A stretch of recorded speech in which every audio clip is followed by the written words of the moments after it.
Sergent Trevino, police de Longview, vous serez enregistré en audio et vidéo? Quoi? Le tueur a été confronté. Il serait retrouvé à des centaines de kilomètres de sa scène de crime sanglante. Unité en intervention, j'ai seulement un suspect blanc, grand, avec un chapeau. Nous avons la vidéo de la caméra piéton récemment diffusée. Où est l'arme du crime? Je n'ai pas demandé. Où est l'arme du crime? Et ce que le tueur a fait lorsque les enquêteurs l'ont confronté lors d'un interrogatoire intense. Nous sommes sur l'affaire présentée par Law and Crime. Je suis Chris Stewart.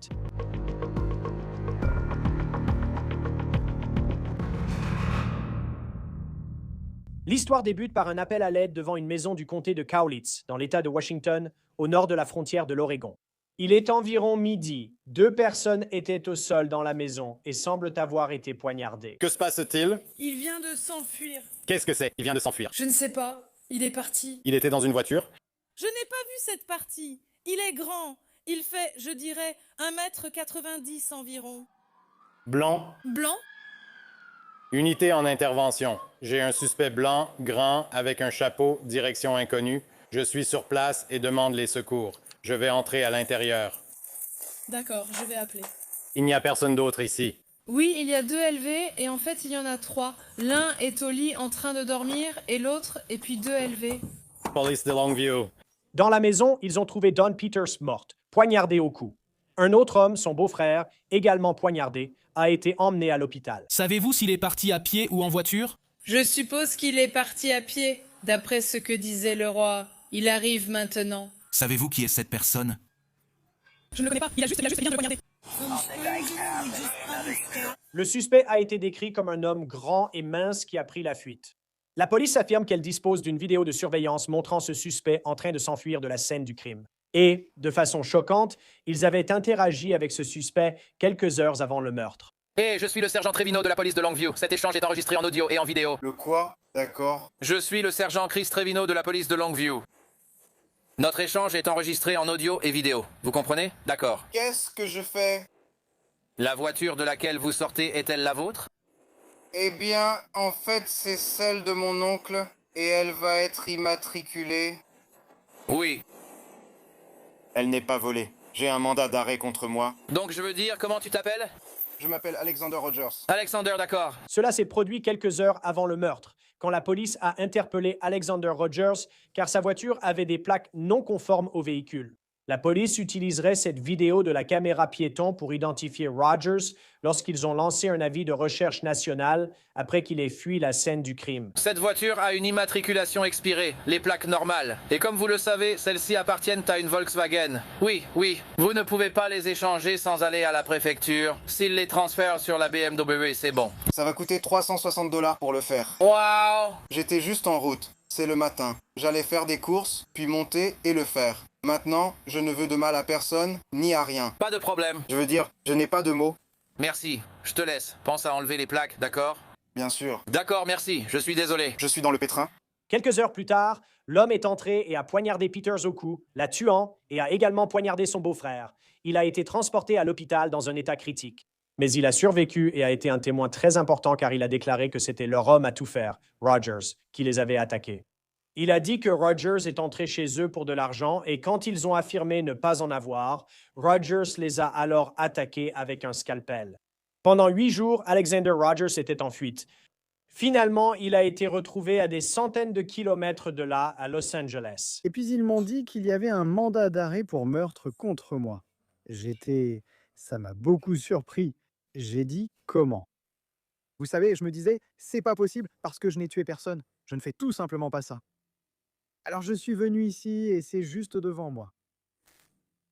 Je me suis retrouvé avec des vêtements de prison, coincés dans une cellule. Et depuis ce moment-là, j'attends que vous veniez ou qu'une personne vienne parce qu'ils ont dit qu'un enquêteur allait venir me voir, un enquêteur. Et puis j'ai entendu dire que vous étiez 2. Et je me suis dit, eh bon, allons-y, je suppose. Vous savez, parce que je voulais savoir ce qui se passe, bon sang. Bien sûr, je voudrais aussi savoir. Apparemment, quelqu'un a mentionné mon nom pour quelque chose. Tu sais, donc je veux dire, je connais peu de gens là-bas. Rogers affirme qu'il n'a aucune idée de la raison pour laquelle la police l'a placé en garde à vue. La police dit qu'elle dispose d'une vidéo de surveillance du quartier qui le montre en train de fuir la scène du crime. Ils affirment qu'il a jeté son téléphone dans un McDonald's avant de fuir en Californie, car il savait qu'on pouvait le localiser grâce à son téléphone. Pourquoi suis-je ici? Je ne parle pas de ma famille. Les affaires de ma famille ne regardent personne. D'accord. Alex, t'as des passe-temps? Oui, Tu peux m'en parler? non. Je suis. J'essaie de travailler avec vous, mais vous savez, je veux en venir à la raison pour laquelle je suis ici. Nous allons en arriver là. Nous essayons de comprendre, vous savez, d'où vous venez et votre histoire. Ce ne serait pas juste pour nous d'entrer ici et de commencer immédiatement. Vous savez, on veut un peu connaître votre parcours. Est-ce que c'est quelque chose auquel vous êtes prêt à participer? Oui, j'aime travailler. D'accord, moi aussi. Quel genre de travail tu fais, mec? J'aime travailler dans les restaurants. D'accord. Oui, j'aime travailler comme plongeur dans les restaurants. C'est juste ce que je fais parce que j'aime travailler avec des gens. Oui. Tu sais, je suis grand avec un grand cœur. J'aime simplement travailler avec les gens. C'est juste que j'aime voir les sourires des gens et comme ils parlent gentiment et tout ça. Tu sais, c'est juste que j'adore être dans cette ambiance, tu vois. J'aime les gens. Je travaille dans les restaurants, tu sais, tout ce que je peux, n'importe quel boulot. Je n'aime pas vraiment le travail dur, ne te méprends pas. J'aime simplement me détendre et faire mon truc, comme dans un coin de plonge. Travailler juste à côté de quelqu'un, tu sais. Ouais. Tu vois, Tu aimes le travail d'équipe? je comprends. Et tout le monde peut voir, ceux qui me connaissent ou qui ont entendu parler de moi, que je ne suis pas un mauvais gars. Je ne suis tout simplement pas un mauvais gars. Je fais juste le bien, tu sais, je veux faire le bien. C'est juste la seule chose que j'aimerais faire parce que je veux aller de l'avant. Quelles bonnes actions fais-tu? Peux-tu m'en parler? Non, je fais ce que je suis censé faire. Ouais. J'en veux 2 ou 3, peu importe. Mais je sors et je cherche du travail dès que j'en ai l'occasion. Si je trouve du travail, je m'y tiens. Tu sais, tu sais. Mais je suis quelqu'un qui veut accomplir quelque chose. Juste avancer. Repérer une tâche à accomplir. Je fais du bon travail si j'obtiens le travail et que je le mène à bien. Aller là où je suis censé aller et retourner travailler à nouveau. C'est juste quelque chose qui se répète tous les jours, mais ça ne me dérange pas tant que c'est quelque chose que j'aime faire. C'est ça. Quelque chose qui te motive et te pousse à avancer. Oui, c'est pourquoi je travaille dans la restauration, j'aime ça. Travailler avec de bonnes personnes, ça me plaît. Dans un restaurant, on est entouré de bonnes personnes. Où que tu sois, au restaurant ou au travail, les gens sont sympas car ils aiment la compagnie des autres. C'est ce que j'aime aussi. La plupart du temps honnête aussi. Ouais, je veux dire, j'aime être entouré de gens. Tu sais, hein, je suis chrétien déjà. Et je vais vers toi, Tu as dit que tu es quoi? un chrétien. Chrétien, d'accord. Je vais dans 3 églises différentes. Et au lieu d'aller toujours à la même, c'est juste pour voir des gens. Très bien. Voir des gens, tu sais, des gens vraiment aimants. Mais je préfère être entouré de plus de gens aimants. C'est ça. Alors j'aime aller dans différentes églises. En tant que chrétien, tu sais, il y a un petit groupe dans une église. Ils peuvent aussi fréquenter d'autres églises. D'autres te demanderont laquelle, tu peux leur dire. Tu peux juste dire que tu fais le tour. Plus il y a de chrétiens, mieux c'est, car ils ont un bon cœur. Tu sais, depuis combien de temps es-tu chrétien? Depuis mes 7 ans, quelque chose comme ça. D'accord. Tu sais, je suis allé dans une école chrétienne quand j'étais plus jeune. Laquelle? Tu connais Longview ou Kelso? Christian. Là-bas, Christian, il y avait un centre de sciences chrétiennes à Kelso. C'était c'était une grande église blanche à Kelso là-bas. Au sommet de la colline à Kelso, c'était une grande église blanche à l'époque. La police discute avec Rogers de son passé et essaie même de le mettre à l'aise en lui proposant un soda. Nous sommes heureux de vous aider, Alex. Essayez de vous aider. Aucun problème du tout. Je vais essayer de vous relever. Encore?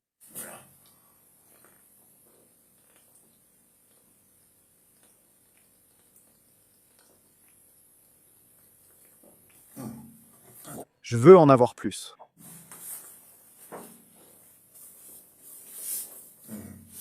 Voilà, cette fois, tu l'as renversé. merci à le bon vieux Pepsi. Désolé, tu dois gérer ça. T'inquiète pas, mec. Maintenant que j'avais 42 ans, Maintenant que ce rot est sorti, explique-moi pourquoi ils sont là. Alors, Alex, tu n'es pas en Californie depuis si longtemps. Qu'est-ce qui t'a amené ici? je suis juste en visite, tu sais. Les gens voyagent, les gens viennent en visite. Je n'étais jamais venu ici, donc je suis juste en visite. Y a-t-il quelque chose de particulier que tu viens voir ici? Non. Non, non, je n'étais pas ici pour voir quelqu'un. Il se trouve que je n'étais jamais venu ici. J'ai juste entendu dire que c'est un endroit sympa quand même. J'allais aller voir une plage. Ouais, sauf que je ne suis pas à Long Beach, en Californie. Mais excusez-moi. Non, je venais ici pour une petite visite, puis j'allais retourner à Washington, d'où je viens. Donc j'ai des gens là-bas, mais je n'ai personne ici. Mais j'ai des gens à Washington. Donc, Tu aimes la plage ou eh bien, donc, si je pouvais la trouver, tu sais, j'aime Long Beach dans l'État de Washington. J'aime bien la plage. il y a quelque chose à la plage qui te marque particulièrement et te fait vraiment du bien ou c'est paisible? Regardez les vagues et marcher de long en large. Sur la plage, si tu as des choses en tête, essaie simplement d'être en paix, tu sais. Écoute les oiseaux, touche un peu le sable, regarde les gens et leurs familles, joue dans l'eau. Il y a des gens, des gars qui font du surf, tu sais. As-tu des enfants? Oui. Je tombe probablement de la planche. Probablement au même moment. Non, je n'ai aucune formation là-dedans. Quoi? Dans quel domaine as-tu été formé? Ouais, juste vivre la vie. Ouais, tu as d'autres grandes passions. Des choses que tu faisais en grandissant? Non, aucune compétence particulière, j'aime juste travailler. Non, je suis juste un... Je suis juste un gars qui travaille. Ouais, c'est tout ce que j'aime faire, tu sais. Si je n'aime pas un travail, j'essaie d'en trouver un autre que j'aime tout autant. Équiper plus. Tu sais, donc, mais les passe-temps. Lire. J'aime lire. Que lis-tu en dehors de la Bible? Oui, j'aime la Bible. Mais j'aime aussi les romans dramatiques ou les livres de Clive Cussler. Il y a aussi des livres qui racontent des histoires. La police évoque alors sa victime. Comment connais-tu Don Peters? Don Peters? Oui. Don Peters? Oui. Je ne connais pas de Don Peters. Et Andrew Peters? Andrew Peters? Andrew? Non, je ne connais aucun de ces gars.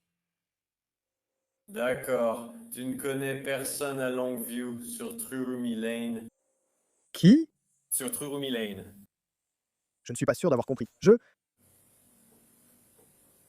connais Longview Kelso, mais il y a beaucoup d'endroits à Longview Kelso, beaucoup d'endroits qui ont ça. Non, laisse-moi te poser une question hypothétique. Alex, et si je te disais que je sais que tu es allé dans cette maison dont je viens de parler, car tu apparais sur une vidéo prise là-bas, peut-être es-tu confus par ma question ou appelles-tu ces personnes autrement? Un travail que tu as déjà fait là-bas? Les appeler autrement. Les appeler autrement. Peut-être que tu as travaillé récemment pour quelqu'un? J'ai travaillé pour des gens. Ouais. J'ai travaillé pour beaucoup de gens. Tu as un client spécifique ou des personnes avec qui tu as travaillé ces derniers mois? Non, tu te souviens? Je ne sais vraiment pas si j'ai un client. Tu te souviens du nom de quelqu'un, genre pour un travail de toiture, de bardeau ou quelque chose comme ça, au cours du dernier mois ou des 2 derniers mois? Un quoi? Genre poser des bardeaux de toiture sur une terrasse ou quelque chose comme ça, ou faire des travaux de toiture sur une terrasse? Des bardeaux sur une terrasse. D'accord. Ouais, d'accord. Ouais, d'accord. Pouvez-vous nous parler un peu de ce travail? Le travail consiste simplement à poser des bardeaux sur une terrasse. Et oh, c'est tout, vous savez. J'ai appris à poser des bardeaux sur les toits quand j'étais plus jeune, mais c'est à peu près tout. Vous savez? Vous savez qui étaient ces gens? Pas forcément. Non. Comment avez-vous eu ce travail? Quelqu'un m'avait nommé, donc ils n'ont rien dit sur son lieu de travail. Par l'intermédiaire d'autres personnes. Pouvez-vous préciser de qui il s'agit? Pouvez-vous préciser qui vous a envoyé là-bas?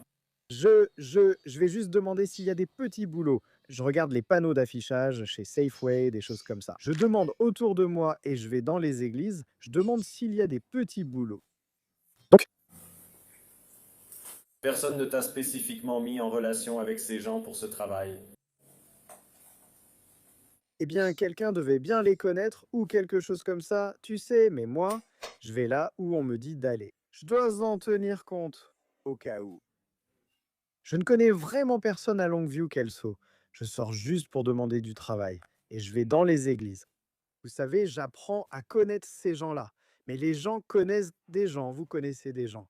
Les gens connaissent plus de gens que moi, je connais des gens. Mais je ne sors pas tant que ça. Je visite les restaurants pour trouver du travail, c'est tout. Comment tu te déplaces, hein? Comment je me déplace? La plupart du temps, je fais du jogging, je marche ou je fais du vélo. Comment tu es arrivé en Californie? J'ai voyagé. Avec quoi? Je voyage en bus. D'accord. Nous savons que votre voiture noire était en Californie, n'est-ce pas? Vous le savez. Le bureau du shérif du comté de Los Angeles vous a parlé il y a quelques jours, n'est-ce pas? Je ne vous trompe pas, c'est direct. Eh bien. D'accord, eh bien, tu sais pour la voiture noire? Oui, là, j'ai conduit une voiture noire, bien sûr. Ce n'est pas la mienne. C'est quel genre de voiture? Quel genre de voiture? C'était une? C'était une BMW, ouais. Depuis combien de temps tu as ça? Ce n'était pas à moi. Depuis combien de temps tu l'as conduit? Je l'ai probablement conduite pendant environ 2 jours. Ce tueur vient de commettre une grosse erreur, pris en flagrant délit de mensonge lors d'un interrogatoire. La police dit alors à Rogers qu'ils savent qu'il a tué Don Peters, et la situation devient intense. Aucune confusion ne devrait exister. Si, il y en a. D'accord, qu'est-ce qui te semble confus? Qu'il y ait un mandat d'arrêt contre moi pour meurtre. Pour un meurtre. Eh bien, dans cette maison, plusieurs personnes ont été blessées. D'accord. Et des témoins étaient présents sur place. Tu as été mentionné là-dedans, d'accord? Quoi? Il y a eu des blessés. D'accord. Il y a un mort. Votre nom est apparu dans cette enquête. Il y a des témoins. Il y a une caméra en face, juste en face de cette maison. D'accord. Et un appel au 911 qui survient étrangement juste quand vous partez. Pourquoi y aurait-il des vêtements ensanglantés dans votre voiture? Des vêtements ensanglantés dans ma voiture? C'est exact. La seule chose, eh bien, c'est la voiture que je conduisais, mais ce n'est pas ma voiture. Ce n'est pas ma voiture. Je ne parle pas de la voiture. Je vous parle du sang retrouvé sur des vêtements dans votre voiture, dans le contexte de toute cette enquête et du fait que vous avez été désigné comme suspect. Je sais. C'est ce qu'on m'a dit. D'accord. Je te demande ce que tu sais, Alex. Je te demande juste la vérité, mec, c'est tout. Je demande la vérité, et une fois qu'on aura dépassé ça, on pourra parler de pourquoi c'est arrivé. Mais je ne pense pas que tu sois un mauvais gars. Je pense que toi, tu es un bosseur, tu es honnête. Je crois que tu es dans une situation difficile en ce moment, et tu n'as pas envie d'y être. Mais tu ne me dis pas la vérité, et il y a plein de preuves. Eh bien, les gens gardent des vêtements dans leur voiture. Et parfois, tu sais, ouais, ils travaillent à des endroits où ils peuvent se couper ou quelque chose comme ça. Mais je sais que tu deviens nerveux en ce moment parce que je vois comment tu es assis. Je vais bien, tu n'as pas à t'inquiéter pour moi. Je te demande de me dire, de me donner toute l'histoire, mec, parce que je ne pense vraiment pas que tu sois un mauvais gars. Je pense qu'il y a toute une histoire derrière tout ça, et je veux l'entendre. D'accord, d'accord, laisse-moi dire ça alors. J'attendais ce moment. D'accord. D'accord, quelqu'un l'est? D'accord. J'ai un mandat d'arrêt pour meurtre. Ah oui? D'accord. D'accord, oui. D'accord, maintenant, tu dis qu'il y a des caméras installées. Et tu as dit qu'il y avait une caméra ou quelque chose comme ça. Elle me voit sortir de l'allée. Non? Je te demande juste de me dire pourquoi. D'accord. Maintenant, pourquoi quoi? Pourquoi c'est arrivé? Pourquoi? Qu'est-ce qui s'est passé? Je n'ai pas... Laisse-moi finir. Tu vas me répéter ce que je t'ai dit, et je sais déjà ce que je t'ai dit. Je te demande pourquoi. D'accord, pour une autre raison, pour autre chose. Où est l'arme du crime et qu'est-ce que c'était? Ça n'a pas besoin d'être une arme du crime. Oui, il en faut une. Pour que tu puisses nous dire quelque chose, il doit y avoir une arme du crime. Exactement. On me l'a déjà dit. Mon père a été flic et enquêteur pendant longtemps. Je sais que mon père a étudié. Et je connais d'autres personnes qui me l'ont dit. C'est ton père. Et j'écoute mon père. Il doit y avoir une arme du crime pour que quelqu'un soit accusé d'un meurtre. Et je n'ai rien de tout ça. Donc c'est ce que j'essaie de dire. Où est de l'arme du crime? Je ne t'ai pas demandé. Quelle est l'arme du crime? Alex, je ne t'ai pas demandé l'arme. Je voulais savoir pourquoi tu as fait ça. Pourquoi j'ai fait quoi? Je n'ai rien fait. Où est l'arme du crime? Où est-elle? Quelle est l'arme du crime? Où est-elle? Si tu ne peux pas me dire ça, j'en ai fini. D'accord. Tu sais ce que c'est. Apparemment, tu ne sais pas, parce que moi non plus, je ne sais pas ce que c'est. Je n'ai rien fait. Alex, Tu ne sais pas quelle est l'arme du crime ni rien. Il doit y avoir une arme du crime pour que quelqu'un soit inculpé. Point final. non, Oui. Non. Il doit y avoir une arme du crime. ce n'est pas vrai. Et s'il n'y a pas d'arme du crime, vous ne pouvez accuser personne. Parce qu'une arme du crime porte l'ADN de quelqu'un, comme on en a parlé, ou des empreintes digitales, d'accord, ou même du sang dessus, afin de faire correspondre l'ADN qui s'y trouve à autre chose. Pourquoi ne me parles-tu pas franchement? Je le fais. Vous n'avez pas d'arme du crime ni rien de ce genre, parce que je n'ai rien fait. Si vous n'avez pas d'arme du crime, si vous n'avez pas d'arme du crime. Il y a un couteau dans votre voiture. Je ne sais pas si c'est à moi. Ouais. D'accord, très bien, c'est un couteau de pêche. C'est bon. Ça vient d'une boîte à pêche. Allez-y, vérifiez ça. Veuillez vérifier ce couteau. C'est bon, veuillez vérifier ce couteau. C'est parti. S'il vous plaît, non, non, non, non, non, veuillez vérifier ce couteau. Pour tout ADN qui appartient à un suspect ou à toute personne qui était dans la maison, veuillez le vérifier. Veuillez vérifier le couteau, je serai présent lors de la vérification. Faites-le. Non, non, non, veuillez vérifier ce couteau. Je sais à quoi ressemble ce couteau. Il est dans un fourreau noir, c'est un couteau de pêche pour couper le poisson. Oui.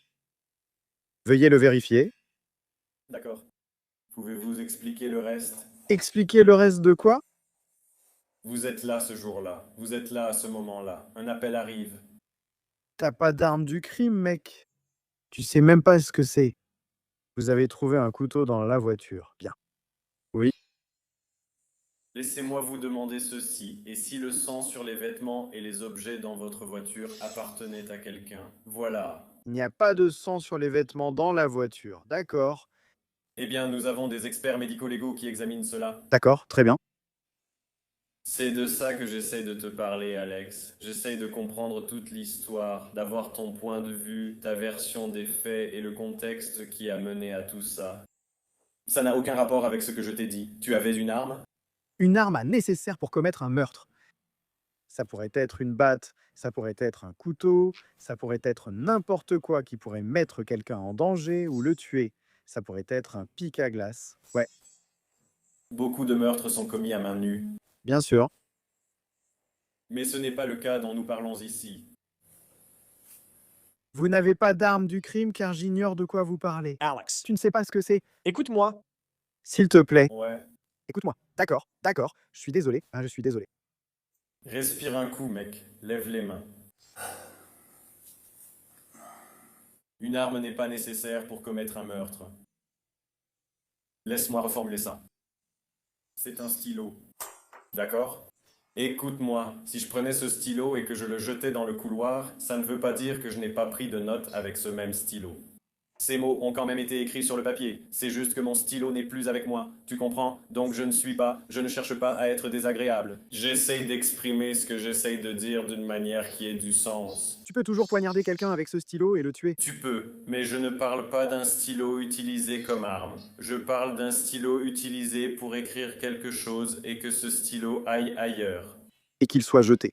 D'accord. Et donc, ça ne veut pas dire que les mots qui ont été écrits sur le papier l'ont vraiment été. N'est-ce pas? Donc, un meurtre peut avoir lieu. L'arme utilisée peut être jetée sur le bord d'une autoroute, dans un lac, dans une poubelle ou dans un établissement quelconque. Cela ne signifie pas que le meurtre n'a pas eu lieu ni qu'il ne peut être prouvé. Il existe aujourd'hui des preuves qui sont tout aussi précieuses. D'accord. Tu vois ce que je veux dire? Mec, d'accord. En 2 heures à te parler, j'ai l'impression que tu n'es pas le genre de gars à ne pas reconnaître quelque chose. On a parlé de la façon dont tu as été élevé et du fait que tu as grandi dans l'église. Mais il y a aussi ton père. Tu as suivi ses traces, non? Oui, il était policier. Oui, C'est ça. Il a aussi fait l'objet d'une enquête. oui, Je suis monté dans sa voiture de police quand j'étais plus jeune. oui. Ou peu importe ce que c'était. D'accord. Qu'est-ce qui a mené à ça, mec? C'est tout. Qu'est-ce qui a mené à quoi? Au fait que tu aies fait ce que tu as fait ce jour-là? Je n'ai rien fait.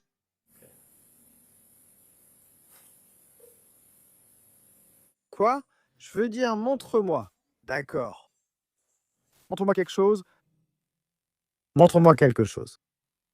Non, je veux me voir là-bas et me voir faire quelque chose que vous prétendez que j'ai fait. Je veux voir quelque chose comme ça. Qu'est-ce que tu veux dire par là? Tu dis qu'il y a toujours des caméras, toujours quelqu'un qui observe. Et tout ça. Eh bien, je veux voir quelque chose qui me montre en train de faire ce dont vous m'accusez. Tu veux dire comme une caméra à l'extérieur de la maison? De quoi tu parles? Je veux voir quelque chose qui me montre en train de faire quelque chose. C'est ça que je veux voir. L'histoire de Roger va évoluer, je vais vous le montrer dans un instant. Pendant l'interrogatoire, les détectives l'interrogent sur les vêtements qu'il portait lors de son arrestation. Je portais pour le veste noire? Oui, il n'y a rien de mal à porter des vêtements. Mais s'il n'y a aucune vidéo, littéralement aucune vidéo de moi en train de faire quoi que ce soit, c'est parce que je ne faisais rien. S'il n'y a même pas d'arme du crime, j'ai fini. D'accord. Non, il n'y a pas d'autre arme à part un couteau dans la voiture qui pourrait être utilisé comme arme. Oui, mais il n'y a pas mes empreintes dessus. Ce n'est pas comme si j'avais du sang. Non, non, il n'y a pas de sang dessus. Avez-vous utilisé? Qu'avez-vous fait avec ce couteau? Je ne l'ai pas ni utilisé. Je l'ai seulement nettoyé car il était sale et rouillé. C'était un beau couteau. Où avez-vous trouvé ce couteau? Là où je vivais dans une caravane. D'accord. Mais non, je l'ai nettoyé et ce n'était pas grand-chose. C'est juste un couteau de pêche, tu sais. Et je coupais les leurres de pêche ou je coupais le cou des poissons, tu sais, hein, pour les tuer ou peu importe, ou je les ouvrais sur le ventre. C'est juste un couteau de pêche. Mais ouais,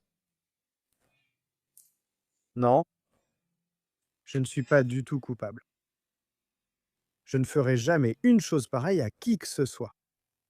Vous savez, moi j'aime les gens, point final. Même vous, les gars, ne vous méprenez pas. Ne vous méprenez surtout pas. Alex, laisse-moi te demander ça, mec. Si, disons hypothétiquement, les objets dans ta voiture, disons qu'ils avaient du sang dessus qui venait de Dom. Nous avons déjà établi que Dom a été blessé et tué le 5 août. Que diriez-vous si son ADN, son sang se trouvait sur vos vêtements? C'était sur mes vêtements? Oui. Je ne dirai rien parce qu'il n'y en aurait pas. Je n'ai rien fait. Tu n'aurais pas d'explication pour expliquer pourquoi ce serait là? Non, parce que je n'ai rien fait de mal. Après près de 3 heures d'interrogatoire, Alex affirme qu'il n'a rien à voir avec ce meurtre. Et il met aussi les policiers au défi de lui montrer une vidéo de lui en train de commettre le meurtre. Et il pense qu'ils n'ont pas d'armes. Ils ne peuvent pas l'accuser de meurtre. Alex, je vais te relire tes droits, car cela fait longtemps qu'on ne s'est pas parlé. Le mois suivant, des détectives venus de Washington ont ramené Rogers de Californie pour qu'il réponde à des accusations de meurtre. Nous avons la vidéo de la caméra piéton de ce moment. Il s'arrête dans ce qui semble être un Starbucks. Et Rogers a une nouvelle version de ce qui s'est passé. Il affirme avoir vu le meurtre de Don Peters, mais ni l'avoir commis. Il dit que c'est le beau-frère qui a poignardé et tué Don Peters, puis qui s'est retourné le couteau contre lui-même. J'ai vu dans sa main droite, ça m'a étonné. C'est un scalpel. Comme ça, comme ça, comme ça, comme ça, comme ça, comme ça, comme ça. Tu ouvres les gens pour une opération, un scalpel de chirurgie. Je ne connais pas la longueur du manche, mais j'ai vu la lame, c'était une petite lame, d'environ 2,5 cm. À quel point elles sont petites pour que les médecins fassent ça? Et j'étais là, il a dit « excusez-moi ». J'étais là, d'accord, sans savoir ce qu'il préparait. Tu vois? Donc il m'avait déjà dit avant ce qu'il pensait parfois de la vie. Tu sais, la vie est pourrie, ce genre de choses. Et donc, Don était chez son père. Et ce qu'il a fait m'a vraiment étonné. Il est allé derrière elle et il lui a tranché la gorge. Et elle s'est retournée. Et mon Dieu, ma gorge, elle s'est mise à saigner de partout. Il s'est retourné alors qu'elle saignait encore. Elle est tombée, ayant perdu beaucoup de sang, aussi vite que ça. Il s'est retourné et s'est coupé la gorge. Et j'étais là, mec, qu'est-ce que tu fais? Sérieusement? Et il a dit, il a pointé ce truc vers moi. Il a dit, sors de chez moi. Alors il y a une petite boîte sur son mur. C'est une boîte d'urgence. Il a appuyé sur le bouton de cette boîte et ça a fait un petit bip. Enfin, quelque chose comme ça. D'où, c'est le son d'urgence. Et une voix est sortie de la boîte en disant quelle est votre urgence, peu importe ce qu'ils disent. Et puis Dwayne dit, quelqu'un essaie de nous tuer. À ce moment-là, j'étais déjà prêt à vomir. Don était déjà mort. Et il a dit, pars. J'ai dit, oui, je pars. Je suis parti précipitamment. Rogers a déclaré s'être enfui en Californie sans prévenir la police, sachant qu'il serait accusé de meurtre, bien qu'il nie l'avoir commis. C'était aussi un mensonge. En décembre 2025, Alexandre Lee Rogers a plaidé coupable du meurtre de Don Peters et d'avoir presque tué son beau-frère. Rogers a été condamné à environ 42 ans de prison. Il avait 51 ans au moment de sa condamnation. Donc, il aura plus de 90 ans s'il est un jour libéré de prison. C'est tout pour cette affaire présentée par Law & Crime. Abonnez-vous sur YouTube et Spotify et nous sommes désormais aussi sur Peacock. Je suis Chris Stewart. À la prochaine.